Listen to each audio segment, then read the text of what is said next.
The clock ticks past 11, and sunlight slices through the blinds, cutting sharp lines across my desk. I sit here, hunched over my laptop, the hum of the house around me a dull drone. Coffee's gone cold in the mug beside me, untouched for an hour. My fingers hover over the keys, hesitant, then dive into the property records site. It's routine by now, checking on that 500-acre stretch of Nevada desert Grandpa left me 5 years ago. Dry, cracked land nobody wanted, a dusty footnote in his will. Worthless, they'd said. I'd believed them, mostly. Today feels different. I log in, the screen flickers, and there it is. The deed, the title, the thing that's mine, except it isn't.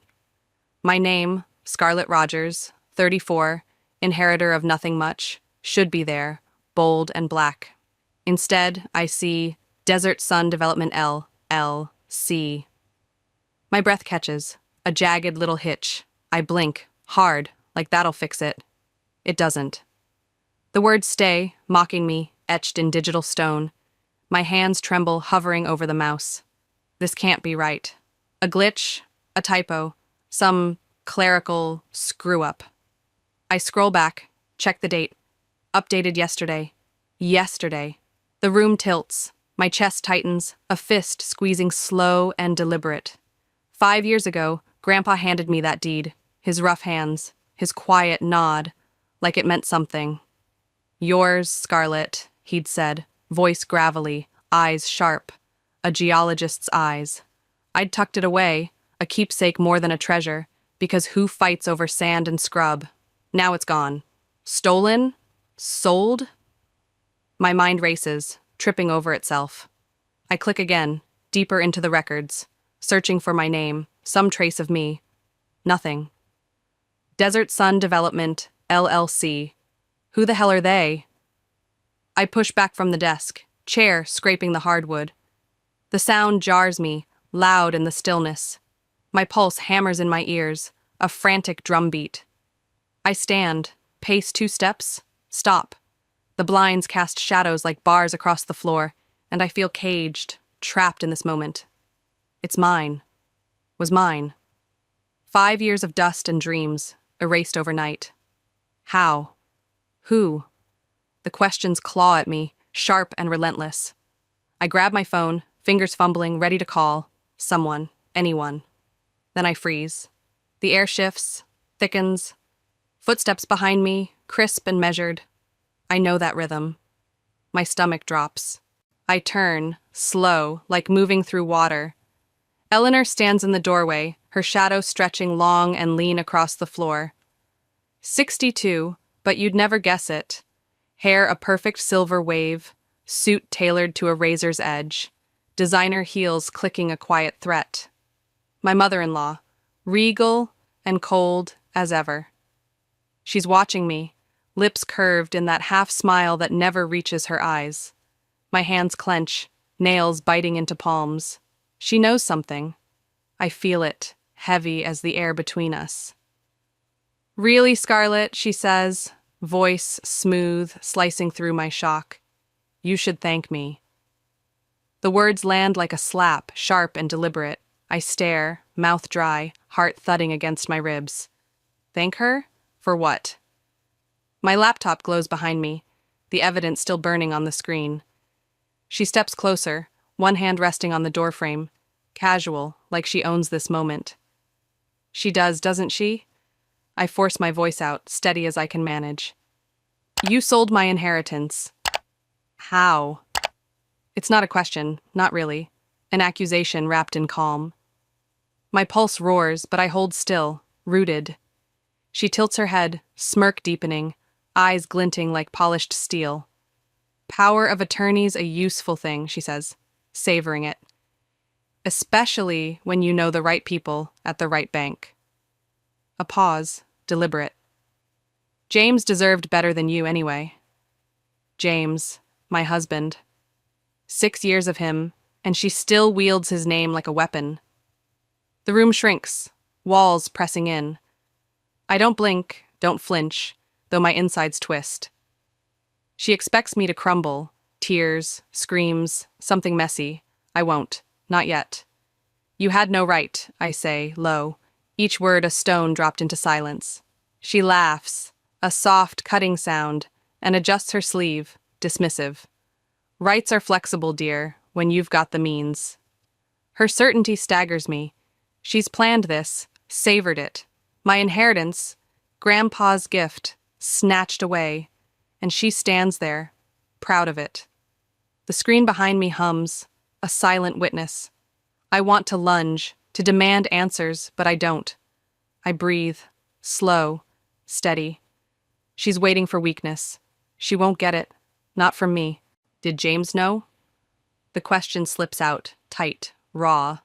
I hate how it sounds. Small, scared. Eleanor's laugh cuts deeper this time, sharp as glass, splintering the air. Of course he did, dear, she says, leaning in, voice dripping with mock sweetness. Who do you think signed the final papers? He agreed it was best. She straightens, triumphant, like she's won some game I didn't know we were playing. James, 36, steady, mine, or so I'd thought. 6 years of quiet mornings, his hand brushing mine over coffee, his laugh soft in the dark. He knew. Helped her. The betrayal lands heavy, a physical weight pressing my chest. I see him in my mind, signing, nodding, siding with her. My throat burns, but I swallow it down. No tears. Not here, not for her. Best for who? I ask, voice flat, though my heart's a wild thing, thrashing. Eleanor shrugs, a dainty lift of her shoulders. For him, for us. That land was a burden, Scarlet. A relic of your humble beginnings. She says it like a curse, her disdain a blade slipped between ribs. I stare at her, at the smug curve of her mouth, the certainty in her stance. They've done this together, stripped me bare, left me nothing. The room spins, slow and sickening. Grandpa's face flashes, those sharp eyes, that quiet trust. Gone now, sold off by the man I sleep beside, orchestrated by the woman smirking at me. I could scream, could shatter something, but I don't. My hands unclench, slow, deliberate. They don't know everything. 5 years of secrets hum beneath my skin, a lifeline I cling to. Eleanor turns, heels clicking as she leaves, her victory trailing behind her like smoke. I stand there, alone, the screen still glowing. Vulnerable, yes, but not broken, not yet. Eleanor's heels fade down the hall, her perfume lingering like a taunt in the air. I stand frozen in my office, the laptop's glow casting shadows across my hands. Her words echo. James deserved better, power of attorney, a burden lifted. A burden. My inheritance, snatched away, reduced to a line on a screen, Desert Sun Development LLC. My chest tightens, but the panic from an hour ago shifts, hardens into something else. I step forward, slow and deliberate, and shut the laptop. The click is final. A door closing on her victory. She thinks she's won. She's wrong. 5 years I've carried that land in my mind, a puzzle Grandpa left me. Not the fool Eleanor painted him as, some doddering old man with a sentimental streak. No, he was a geologist, brilliant, his hands stained with earth, his eyes always searching. Yours, Scarlet, he'd said, pressing the deed into my palms, a quiet weight in his voice. I'd nodded, filed it away, assumed it was just sand and scrub. But I couldn't let it go. Late nights, I pored over his old notes, yellowed maps, cryptic scribbles about fault lines and mineral traces. Worthless, they'd said. I doubted it. 3 months ago, I proved them wrong. Hired a surveyor, discreet, cash under the table. The report came back, pages trembling in my grip. Lithium, a vein running deep beneath that cracked desert, one of the biggest deposits in North America. Billions, not barren waste. I'd stared at it, heart pounding, the numbers blurring into a future I could taste. I kept it secret, locked in a cloud drive, shared only with one soul I trusted. Eleanor didn't know. James didn't know. They'd sold a gold mine, thinking it was dirt. The irony burns, sharp and satisfying. I sink into my chair, the leather cool against my back. My hands steady, fingers brushing the closed laptop. Thank you, Eleanor, I murmur to the empty room, voice low, steady. You've done what you thought was best. Her smirk flashes in my mind, that cold triumph. She wanted me broken, tears streaking my face, begging her to undo it. Instead, I sit here, calm, washing over me like a tide. They've stolen my land, yes, but they've handed me a weapon. 5 years of work, of knowing what they didn't. I'm not the girl she thinks I am, not anymore. The office clock ticks toward noon, but time feels liquid, slipping through my fingers. I pull my phone from my pocket, the weight grounding me. No hesitation now. I dial Henry, Grandpa's old friend, 68 and gruff as the desert itself. My secret partner these past 3 years. The only one I'd let in on the lithium dream. It rings once, twice, then his voice crackles through, rough but steady. Scarlett? What's wrong? He knows me too well, here's the edge I can't hide. They sold it, I say, no preamble, pacing the hardwood floor. My voice is tight, clipped. Eleanor got power of attorney. James helped. Silence on his end, heavy, processing. I can picture him, grizzled brows knitting together in that cluttered workshop of his, tools scattered like relics. The lithium, they don't know? He asks finally, cautious. I stop pacing, lean against the desk. Number. They think it's worthless. 2 million, Henry. That's what they got. A low whistle escapes him, sharp with disbelief. 2 million for billions, he mutters, then shifts gears. All business. Who's Desert Sun? I straighten, the question snapping me into focus. That's what I need you to find out. Dig, Henry. Deep. They're a front, I can feel it. My mind races, pieces clicking into place. Eleanor's smugness, her bank connections, someone bigger's behind this. We move now, I add, firm, no room for doubt. The groundwork's there. Meetings, contacts. I won't let this slip away. On it, he says, voice a growl of resolve. Give me a few hours, stay sharp, kid. The line cuts and I lower the phone, staring at the blank screen. Stay sharp. I will. 5 years. I've laid this foundation, quiet, methodical, mining companies courted, deals half-drafted, all hidden from James, from Eleanor. They stole my future, handed it off like trash. My jaw clenches, fury coiling tight, but it's not blind anger, not anymore. It's fuel. I turn back to the desk, open the laptop again, the Desert Sun name glaring back. They've started this. I'll finish it. Evening settles over the house, the kitchen warm with the scent of simmering stew. I stand at the counter, knife slicing through carrots, precise, rhythmic. The blade glints, steady in my hand, a counterpoint to the storm inside. Footsteps shuffle behind me. James, home from wherever he hides during the day. I don't turn, keep cutting, the sound a soft thud against the board. Mom said she talked to you, he starts, voice tentative, tie rustling as he loosens it. About the sale, I pause, just a beat, then resume chopping. She did. You signed it, didn't you? The words come out flat, controlled, though my pulse spikes. He shifts, uncomfortable, shoes scuffing the tile. Scarlett, it was just sitting there, he says, like it's an excuse I'll swallow. Mom got a good price, 2 million. It made sense. 2 million for billions. The absurdity twists in my gut, but I keep my face blank, turn slow to meet his eyes. He looks away, guilty, caught. Fraudulent power of attorney, I say, voice still even, knife resting on the counter. How'd that happen, James? His jaw tightens, a flash of defiance. Don't be dramatic, he snaps, stepping closer. Mom handled it. It's done. Money's in smarter investments now. Smarter. I see the surveys in my mind, locked away, lithium veins sprawling beneath that land, a fortune he can't fathom. My fingers itch to grab them, shove them in his face. But I don't. Not yet. You didn't think to ask me? I press, stepping toward him, closing the gap. He flinches, slight, then recovers, hands up like I'm the unreasonable one.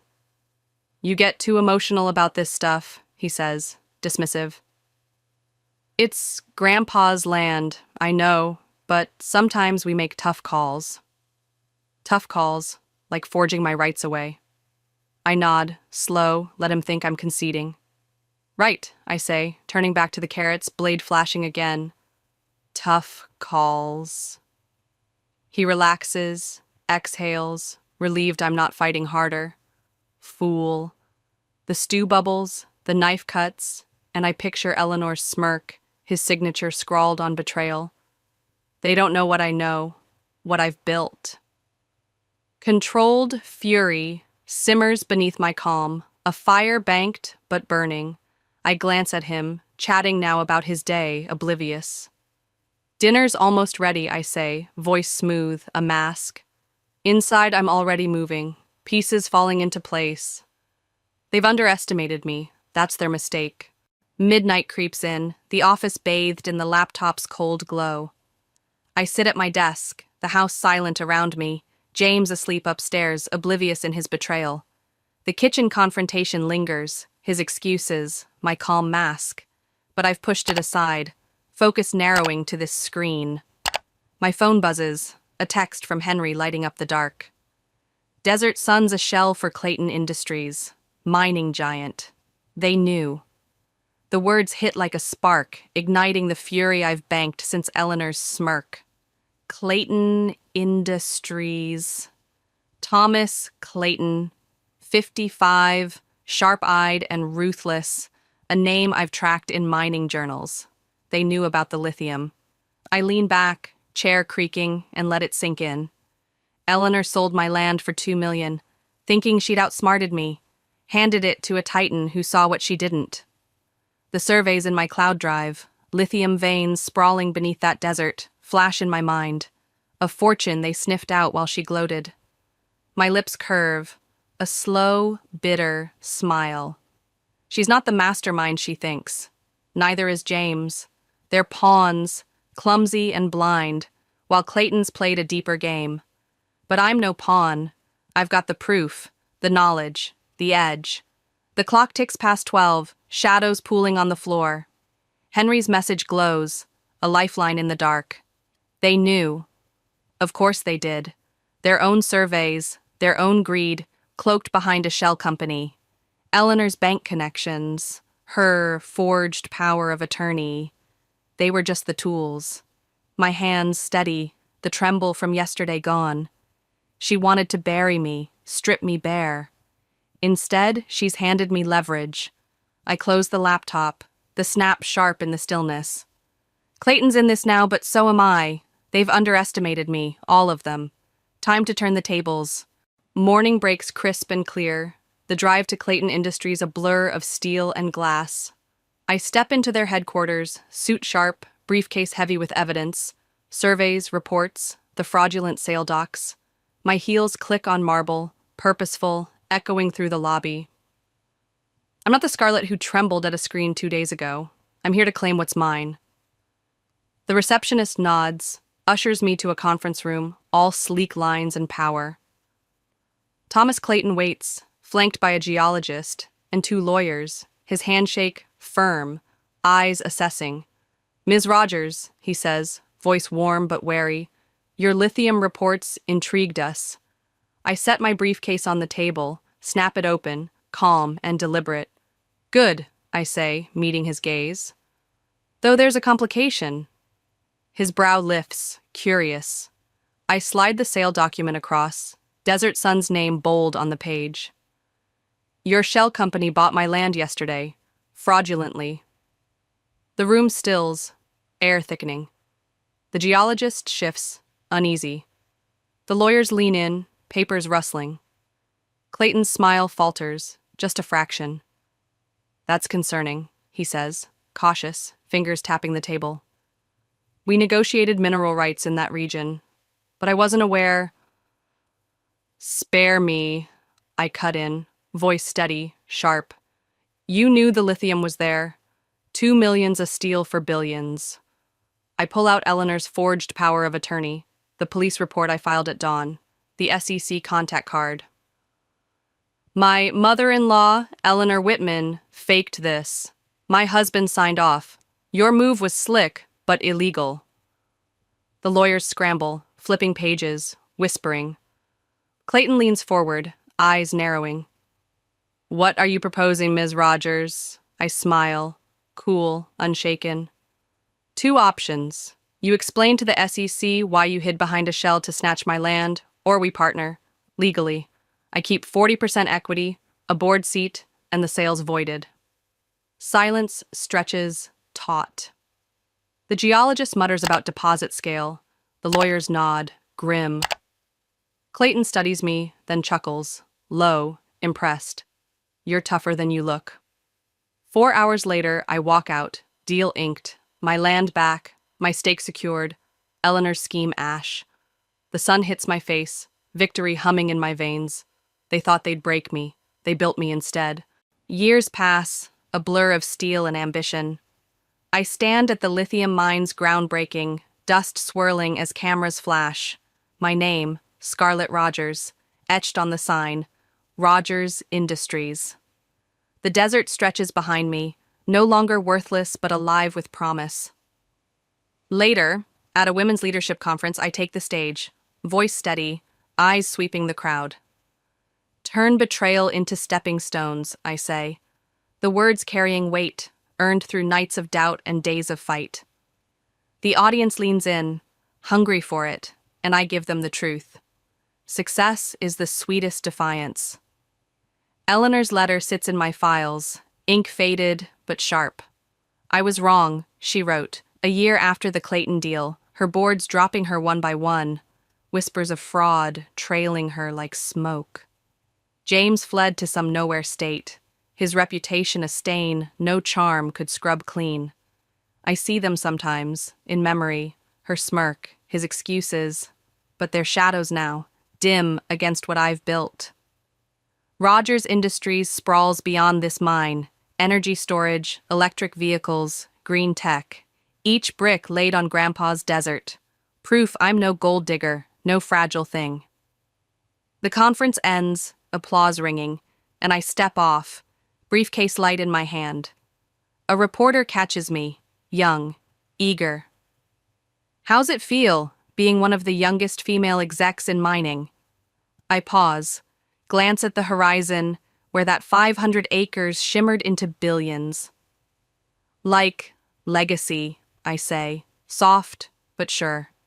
Like vindication.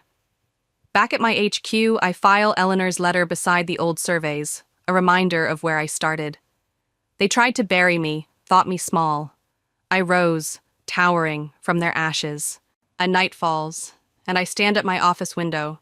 Rogers Industries campus sprawling below, lights winking like stars against the dark. Grandpa's desert gleams in my mind, not cracked and barren, but priceless. A vein of power I fought for, shaped into this. Eleanor thought she'd strip me bare, sold my birthright to protect her precious James. She didn't see me coming, didn't know the strength in my silence, the fire in my plans. They handed me betrayal. I forged it into an empire. I think of that day, the screen, the sale, her laugh like glass.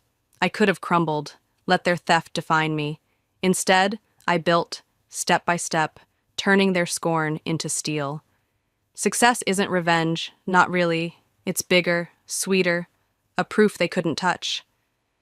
Grandpa didn't just leave me land, he left me a chance to prove myself, to show the world what they missed.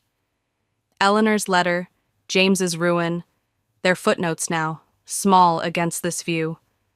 The phone buzzes, a headline flashing, Rogers Industries unveils revolutionary battery tech. Another step, another triumph. I smile soft, in the dark. They thought me nothing, a shadow to sweep aside. I became the sun, unyielding, bright. From that desert, I carved a legacy, not for spite, but for me, for every underestimated soul watching. The sweetest revenge isn't their fall, it's this. Standing here, whole, unstoppable, my name on the skyline. What does it mean to owe someone your loyalty when all they've ever done is demand your sacrifice? I'm Maya, 28, a financial consultant in Boston, where my life is measured in spreadsheets and punctual rent payments. My wildest evenings end with a glass of Merlot and market charts, not handcuffs. Yet, in my family's eyes, I'm the cold one, the daughter who doesn't grasp what family means. My younger brother, Blake, their golden boy, has a different story, one written in police reports and late-night calls, 3 times in 2 years. He's landed in jail, the latest for slugging a bouncer at a sooty nightclub after dodging a tab and boasting about knowing people. Each time, my father wired thousands to the county jail without a flinch. That night, his voice cut through the kitchen's dim light, low and unyielding. He's your brother. Maya, you owe us this. The words hung there, heavy with a certainty that chilled me more than anger ever could. I stared at him, bewildered. Owe you. He leaned back in his chair, as if we were debating the weather. We've done our part. Now it's your turn. It was absurd. I hadn't begged them to bail Blake out the first time, nor the second, and certainly not this third. They never asked my opinion. Yet I was in their debt.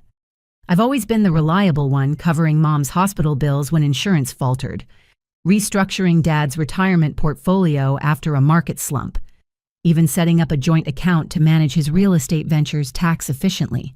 But those acts vanished in their ledger because I drew a line. I'm not paying Blake's bail, I said, my voice steady. Dad's face shifted, his jaw clenching, that telltale vein in his temple throbbing. You ungrateful little bastard, he hissed, venom lacing each syllable. After everything we've done for you. For me, I countered. Stunned. I paid rent at 18. Worked through college. You took a second mortgage for Blake's semester. He never finished. Mom's voice erupted from the corner, her dish towel trembling in her hands. He was going through things. You never showed him grace. It wasn't a discussion. It was a script. One I'd been cast in without consent. You owe us, Dad repeated. His mantra. Family means sacrifice. No, I said, firm. This isn't a sacrifice. It's enabling. And I'm done. I turned for the door, seeking only distance. Then Dad moved, faster than a 61-year-old should, shoving me against the hallway wall. Don't walk away, he roared. I paid for everything else, I shot back. You just hate that I won't clean up Blake's chaos, Mom screamed. Blake, reeking of the holding cell, stood mute on the stairs. I left. No slamming doors, just a quiet exit. Inside, something fractured. In my family, loyalty wasn't love, it was a transaction. And I'd just torn up the contract. For 3 weeks, my phone stayed silent. No texts, no voicemails, no pleas for Blake's latest disaster. I dared to hope it meant something. A crack in the cycle of their demands, but hope is a fragile thing. On a crisp Tuesday morning, an email from Mom pierced the quiet need to talk. Her usual texts are a jumble of abbreviations and ellipses, but this was precise, deliberate. I pushed through client calls, took my usual walk to the cafe, ordered a black coffee, and only then, back at my desk, did I open it. Maya, Blake's in trouble again. It read, Dad says, come tonight, please. Mom, no apologies. No context, just the familiar pull against every fiber of my being. I drove to their suburban Boston home, its beige shutters and cracked driveway unchanged since my teenage years. When I'd parked 2 houses down to hide my shame, inside, the air was thick with lemon pledge and unspoken tension. Blake slouched on the couch, eyes bloodshot, scrolling TikTok with the volume barely audible. Dad sat in his recliner, a king awaiting obedience. Mom's hands twisted in her lap, her anxiety a palpable pulse. "So, what now?" I asked. Refusing to sit, Dad cleared his throat. Deliberately. "There's a situation." Of course. There was. Blake, out with friends, had spiraled into vandalism and property damage, then resisted arrest. Allegedly, Mom whispered, as if the words softened the truth. I glanced at Blake, who didn't look up. Dad handed me a court notice bail set at $20. "How's Underlers?" "Double his last. You've got the liquidity," he said. "Matter of fact, act as guarantor. The money stays in your account unless he bolts." "You mean, unless he's arrested again?" I said, voice flat. His eyes narrowed. A storm brewing. "This isn't about money, Maya. It's about loyalty." That word loyalty felt like a blade, demanding I bleed for someone who'd never reciprocate. "No," I said simply. "Maya," Mom began, her voice quivering. "No," I repeated, resolute. "This isn't helpful. It's a bribe to keep quiet, to keep covering Blake's wreckage so you don't have to face it." Dad stood, his face reddening. "You think you're better than us? Money makes you superior, responsibility makes me different." I said, unflinching, "I'm done being punished for it." He sneered, voice low. "You were always cold, even as a child, sitting there like a machine." The accusation stung, but I swallowed the urge to laugh. Coldness was my shield in this house, forged in their chaos. "I learned it from you," I said. Silence fell. Blake flicked his eyes up, then away, untouched by the storm. Mom's tears welled, but she looked to Blake, then Dad, then her lap, no words. I turned and left, the door clicking shut behind me. Something solidified in that moment.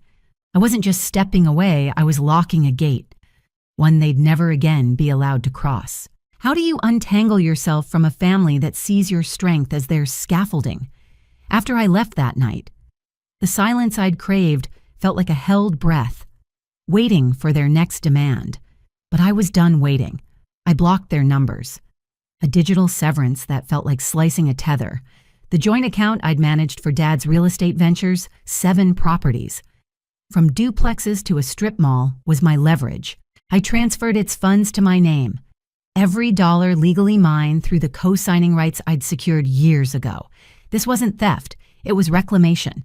I called Rob Whitman, my lawyer, whose sharp mind and quiet grudge against his own family made him my perfect ally, over coffee in a Back Bay diner. I spread out the portfolio's blueprint, 3 properties under my 51% management control, the rest tied to a clause I'd written. In the event of delinquency, reputational risk, or operational instability, it read, the managing partner may freeze and redirect assets. Blake's rap sheet, 3 arrests. Each splashed across local news had scared off renters. Dad's outbursts had driven tenants from a Dorchester lease. I had proof lease terminations, a scathing online review, even a tweet that caught fire during Blake's last stunt. Rob's eyes gleamed as he scanned my documents.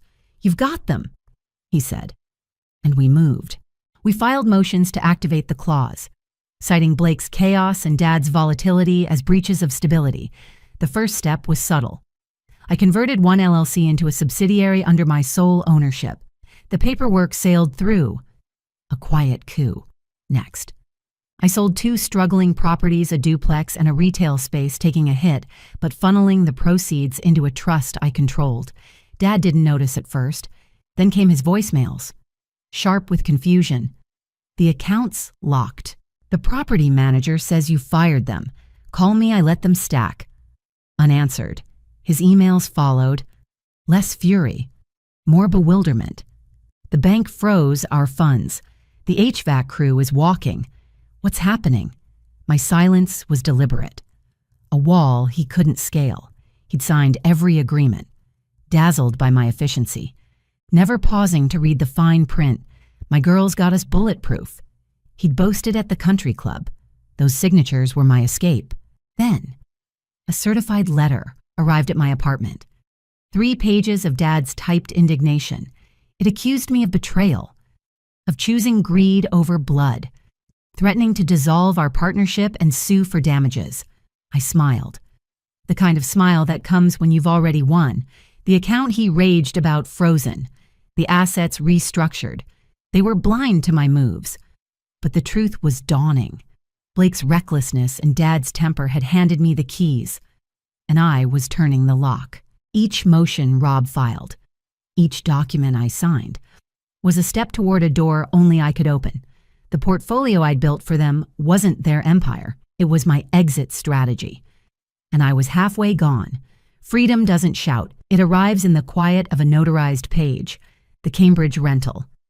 A 3-story gem Dad called untouchable was my final play 2 years ago. When Blake's car crash left a trail of debts, I'd bailed Dad out, wiring funds in exchange for a revised agreement. It gave me controlling interest, a detail he'd overlooked.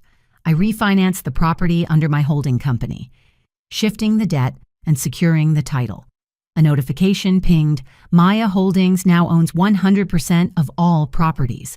The words were a pulse, steady and final. I printed the notice, slipped a sticky note on top. Business is business, and dropped it in their mailbox on a rain-soaked Thursday. No doorbell. No glance back. That night, my phone rang. A blocked number. I answered. What the hell did you do? Dad's voice was raw, fraying. I protected myself. I said calmly. From you. From Blake. From this cycle. You stole from your family? He roared. No. I corrected. You gave it away. You just didn't read. A long pause. Then, we trusted you. You used me. I said. The line went dead. They scrambled, hitting dead ends. Bank accounts locked. My lawyer, a polite cease and desist. Blake texted once, sis. Dad's losing it. What did you do? I left it unread. I wasn't vicious, no evictions. No social media rants. I simply stopped fueling their chaos. As a courtesy, I offered a payout for their sliver of equity in a small lot. They refused. Pride outweighing sense. 2 months later, I sold it. Every cent accounted for. Every signature binding. By spring, I was untethered. I left Boston's clamor for a weathered house on Maine's rocky coast, where the air tasted of salt and solitude. My home office faced the sea. A second-hand skiff bobbed in the harbor. A novice's dream I was learning to steer. Nights were unbroken. No frantic calls. No guilt-laced pleas. Silence wasn't just peace. It was the echo of chains dissolving. The portfolio, once a shared dream, had been my cage. I'd built it with Dad, believing we were forging a legacy. But legacies don't thrive on exploitation. Each property I reclaimed was a brick in a new foundation. One they couldn't touch, the Cambridge rental. Now mine. Wasn't just profit, it was proof I could outmaneuver their expectations, turn their oversight into my triumph. Dad's letter had aimed to guilt me back. Instead, it showed his blindness. He thought I'd crumble under his threats. But I'd been building my escape long before he noticed. The fine print he ignored was my freedom, signed and sealed. As I settled into Maine, the weight of their demands lifted, replaced by a quiet certainty. I hadn't just walked away, I'd rewritten the rules, and the game was mine. What does peace feel like when it's carved from the wreckage of obligation in my Maine haven, where the sea whispers secrets to the pines? I began to find out my 2-story house, its shingles kissed by salt air, became a sanctuary. I worked remotely, advising clients whose problems didn't bleed into my soul. Mornings, I brewed coffee in Mom's old kettle, its whistle, a quiet hymn. Evenings, I wandered the local library, my new card a badge of belonging. Neighbors greeted me with tales of lobster traps and storm seasons, their warmth untainted by expectation. Sleep came easily now, a deep, dreamless tide, unbroken by the jangle of late-night crises. Yet peace was a strange companion. Prickling with the ghosts of habits I couldn't shake, I'd glance at my phone, braced for a plea that never arrived, or scroll emails, half expecting Dad's accusations. The silence was vast, a canvas I was learning to paint with my colors. A year turned, seasons folding into one another, snow blanketed the coast, then retreated, only to return. My life took root, unnoticed by those I'd left behind. Then, on a Christmas morning draped in heavy flurries, a sound pierced the stillness, tires crunching snow. Through my window, I saw their sedan, weathered and out of place, like a relic from a past I'd outgrown. They sat inside, wipers battling the storm. Dad emerged, his steps slow. An envelope in hand, he slid it through my mail slot, lingered as if waiting for me to appear, then returned to the car. They drove off. Swallowed by the white, I left the letter untouched, a mute sentinel on my counter. Days passed, but I knew its contents, nostalgia cloaked in guilt, not remorse. Instead, I chose my reply. At the post office, I bought a single Christmas card. Its cover, a photo of my porch under the first snow. Inside, I wrote, "May you find peace." I mailed it. No return address. A quiet seal on my departure. I didn't need their words to know I'd chosen rightly not vengeance, but freedom. Freedom isn't the absence of ties. It's the courage to choose which ones bind you.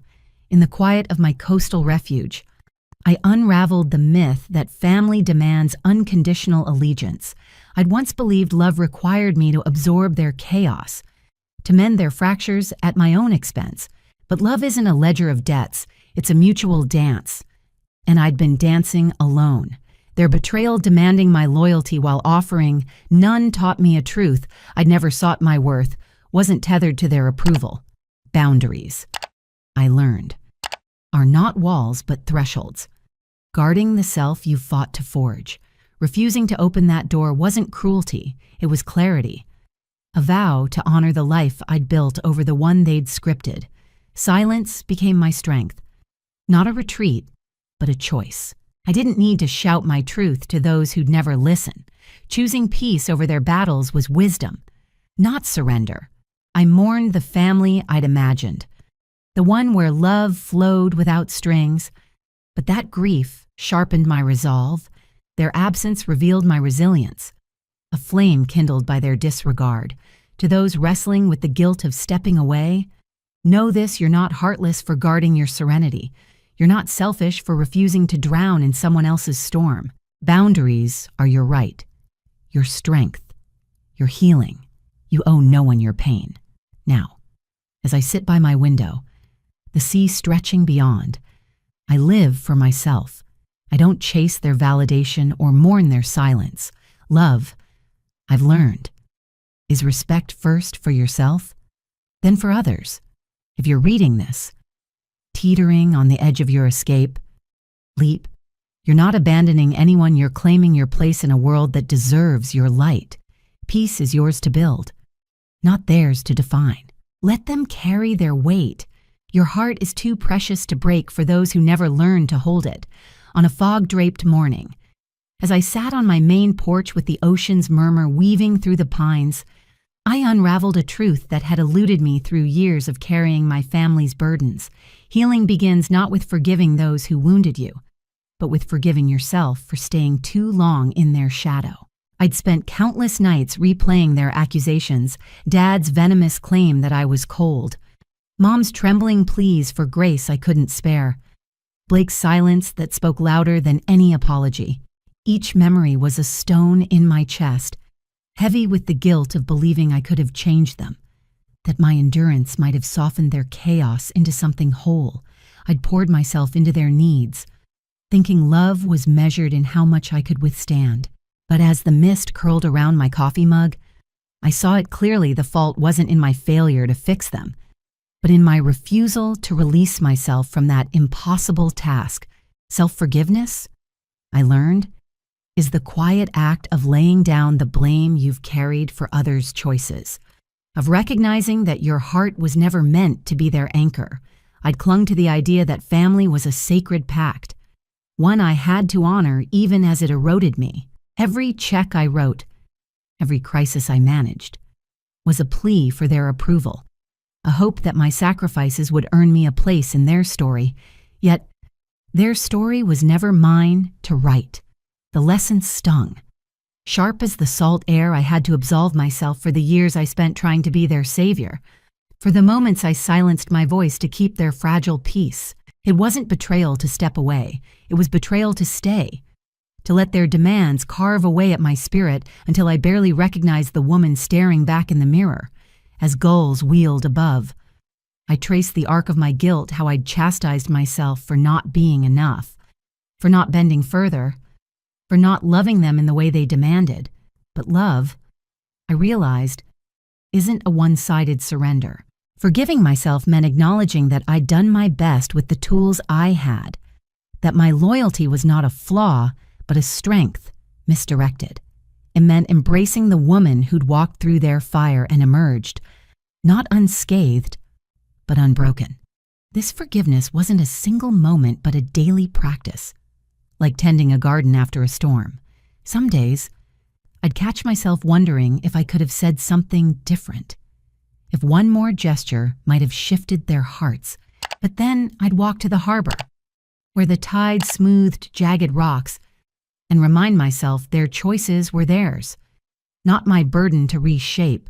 Self-forgiveness taught me to see my past not as a series of failures, but as a map of survival, each step leading me to this porch, this peace. It was a lesson in reclaiming my narrative, in understanding that I wasn't defined by their rejection, but by my courage to choose myself. To anyone standing where I stood, weighed by the ghosts of what you couldn't mend, know this: you are not the sum of their disappointments. Forgive yourself for the time you spent trying to fit their mold. Your worth isn't in how much you gave, but in how fiercely you fought to keep your light. As the fog lifted, revealing the horizon's endless promise, I knew I was no longer bound by their story. I was free, not because I'd escaped, but because I'd learned to let go of the guilt that once held me captive.